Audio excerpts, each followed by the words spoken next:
नमस्कार, मैं हूं निकिता और आप देख रहे हैं सत्यहिंदी.com। चलिए एक नजर डालते हैं अब तक की सुर्खियों पर। दिल्ली की राउज एवेन्यू कोर्ट ने आज मंगलवार 28 मई को आम आदमी पार्टी नेता और आप सरकार में मंत्री आतिशी के खिलाफ समन जारी किया है। बता दें कि ये समन आतिशी के खिलाफ मानहानि के एक मामले में जारी किया गया है। कोर्ट ने आतिशी को 29 जून को पेश होने को कहा है और इस मामले में दिल्ली के मुख्यमंत्री अरविंद केजरीवाल भी आरोपी हैं। दरअसल आतिशी ने इस साल की शुरुआत में आरोप लगाया था कि भाजपा 25-25 करोड़ की पेशकश करके पार्टी के विधायकों को खरीदने का प्रयास कर रही है। आतिशी के अलावा अरविंद केजरीवाल ने भी यही दावा किया था कि बीजेपी ने आम आदमी पार्टी को गिराने के लिए पार्टी के 7 विधायकों को खरीदने का प्रयास किया। अब इसी मामले में आतिशी को समन जारी किया गया है। कांग्रेस अध्यक्ष मल्लिकार्जुन खड़गे ने आज पंजाब के अमृतसर में एक प्रेस कॉन्फ्रेंस के दौरान राज्य की आम आदमी पार्टी सरकार और केंद्र सरकार पर जमकर हमला बोला है। बता दें कि इंडिया गठबंधन की सहयोगी आम आदमी पार्टी और कांग्रेस दिल्ली में तो साथ मिलकर चुनाव लड़ रहे हैं, लेकिन पंजाब में दोनों पार्टियों के बीच कोई गठबंधन नहीं है। अब ऐसे में कांग्रेस अध्यक्ष ने पंजाब सरकार पर निशाना साधते हुए कहा कि यहाँ कानून व्यवस्था खराब हो गई है। किसान अपनी जमीन बेचकर अपने बच्चों को विदेश भेज रहे हैं इस डर से कि वो नशे की लत में ना पड़े। पंजाब में रोजगार के साधन उपलब्ध नहीं हैं। नोटबंदी और गलत जीएसटी की वजह से इंडस्ट्रीज पर प्रभाव पड़ा है। केंद्र सरकार जांच एजेंसी का दुरुपयोग कर रही है। खड़गे ने कहा कि लेकिन आने वाली सरकार संविधान के तहत चलेगी। उन्होंने एमएसपी को लेकर बड़ा ऐलान करते हुए कहा कि मोदी किसानों के खिलाफ 3 काले कानून लाए और हम एमएसपी की गारंटी के लिए कानून लाएंगे। हमारे 5 न्यायों को हम लागू करेंगे। देश में पड़ रही भीषण गर्मी के बीच पानी की अहमियत को लेकर दिल्ली सरकार में मंत्री आतिशी ने जनता से अपील की है। समाचार एजेंसी एएनआई के मुताबिक उन्होंने कहा कि मैं सभी दिल्ली वासियों से अपील करती हूं कि चाहे आपके क्षेत्र में पानी की कमी हो या ना हो, कृपया पानी की आपूर्ति का तर्कसंगत उपयोग करें। जिसे भी पर्याप्त पानी मिल रहा है उसे पानी की बर्बादी नहीं करनी चाहिए। मैं सभी से अपील करती हूं कि वे अपनी कारों को खुले पाइपों से ना धोएं। अगर यह सार्वजनिक अपील प्रभावी नहीं हुई तो हमें पानी के अधिक उपयोग पर जुर्माना लगाना पड़ सकता है। आतिशी ने कहा कि दिल्ली भीषण गर्मी से गुजर रही है और हरियाणा दिल्ली में बहुत कम मात्रा में पानी छोड़ रहा है। प्रधानमंत्री मोदी के इस बयान की मेरा जन्म बायोलॉजिकल नहीं हुआ और मुझे परमात्मा ने भेजा है, इस पर कांग्रेस नेता राहुल गांधी ने एक बार फिर निशाना साधा है। उत्तर प्रदेश में एक चुनावी रैली को संबोधित करते हुए राहुल गांधी ने कहा कि बाकी सभी लोग बायोलॉजिकल हैं, लेकिन नरेंद्र मोदी जी बायोलॉजिकल नहीं हैं। उन्हें परमात्मा ने अंबानी और अडानी की मदद के लिए भेजा है। कांग्रेस नेता ने कहा कि लेकिन परमात्मा ने उन्हें किसानों और मजदूरों की मदद के लिए नहीं भेजा है। ये कैसे परमात्मा है? राहुल ने कहा कि ये नरेंद्र मोदी जी वाले परमात्मा हैं।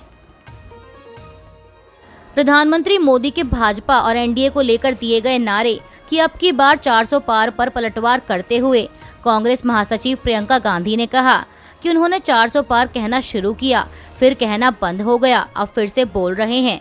प्रियंका ने कहा कि वे किस आधार पर कहते हैं मुझे नहीं पता, जनता इनकी राजनीति से थक गई है। इन्होंने हिमाचल प्रदेश में धन बल से चुनी हुई सरकार को गिराने की कोशिश की है। ये खुलेआम लोकतंत्र के साथ अपराध कर रहे हैं। कांग्रेस नेता ने कहा कि इनकी बातों पर मैं क्या टिप्पणी करूं।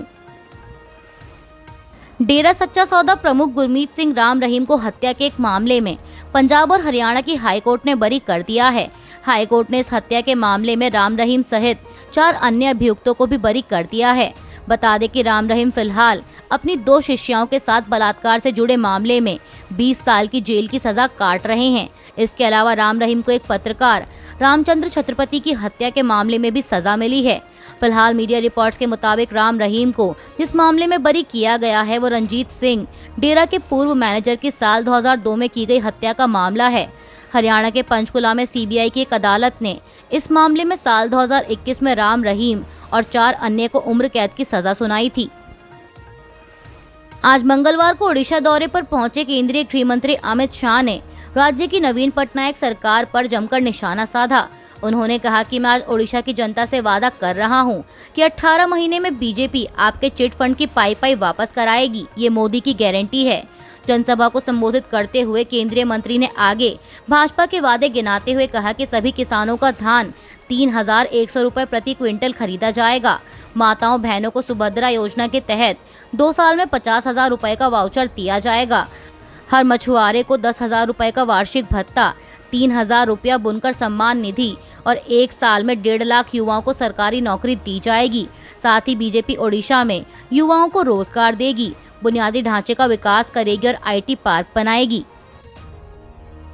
दिल्ली के मुख्यमंत्री अरविंद केजरीवाल को सुप्रीम कोर्ट से झटका लगा है।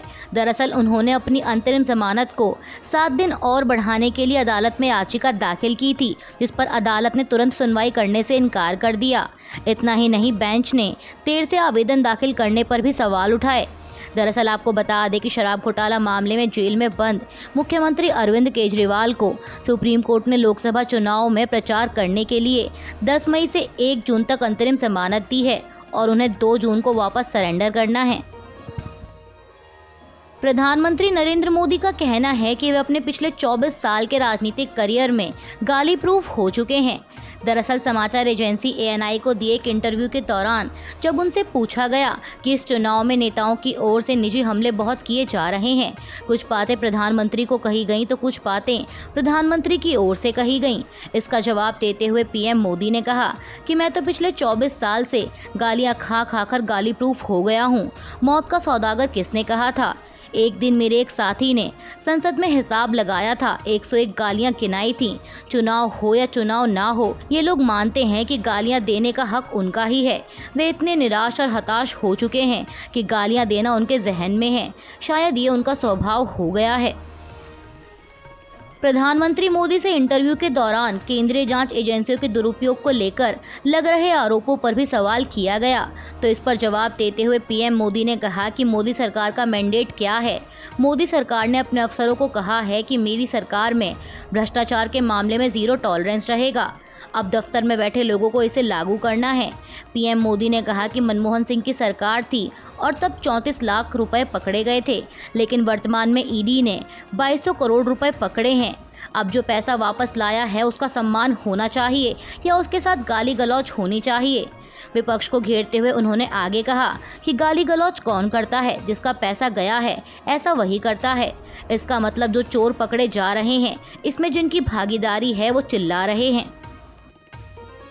प्रधानमंत्री मोदी ने समाचार एजेंसी ANI को दिए इंटरव्यू के दौरान पश्चिम बंगाल के चुनावी नतीजों पर भी भविष्यवाणी करते हुए कहा कि पश्चिम बंगाल के नतीजे सबको चौंका देंगे।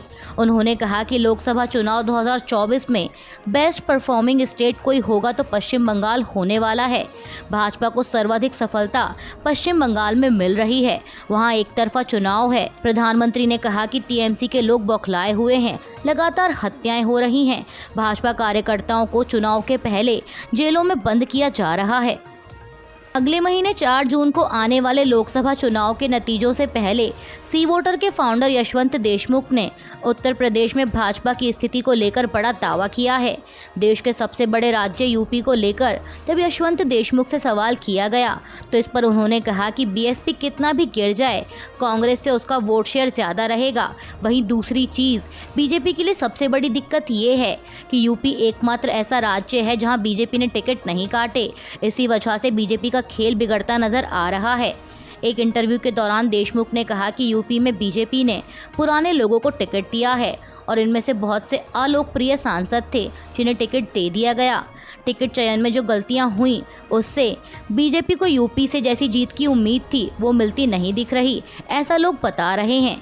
उन्होंने कहा कि ये स्थानीय चुनाव हो रहे हैं, इनमें बहुत सारी सीटों पर कड़े मुकाबले की संभावना जताई जा रही है।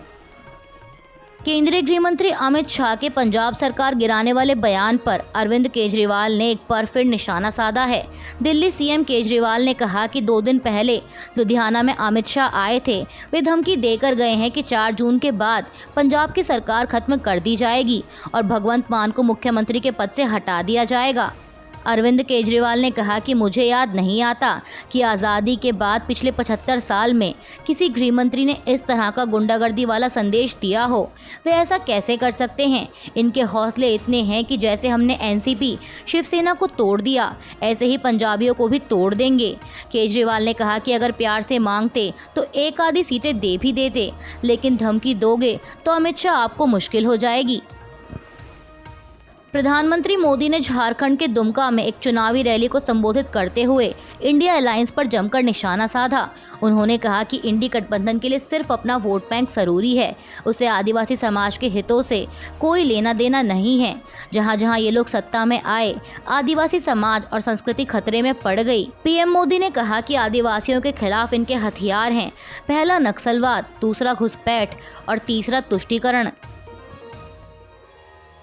हिमाचल प्रदेश की कांग्रेस सरकार को लेकर पूर्व मुख्यमंत्री और बीजेपी नेता जयराम ठाकुर ने बड़ा दावा करते हुए कहा कि अगर हम अगले 6 उपचुनाव जीतते हैं तो कांग्रेस बहुमत खो देगी और भाजपा बहुमत की ओर बढ़ जाएगी। उन्होंने कहा कि 3 और निर्दलीय उम्मीदवारों के उपचुनाव होने हैं और जब भाजपा 9 सीटों पर जीत हासिल करेगी तो कांग्रेस अल्पमत हो जाएगी और हमारी सरकार बन जाएगी। अभी के लिए बस इतना ही। बाकी की खबरों के लिए बने रहिए सत्यहिंदी.com के साथ।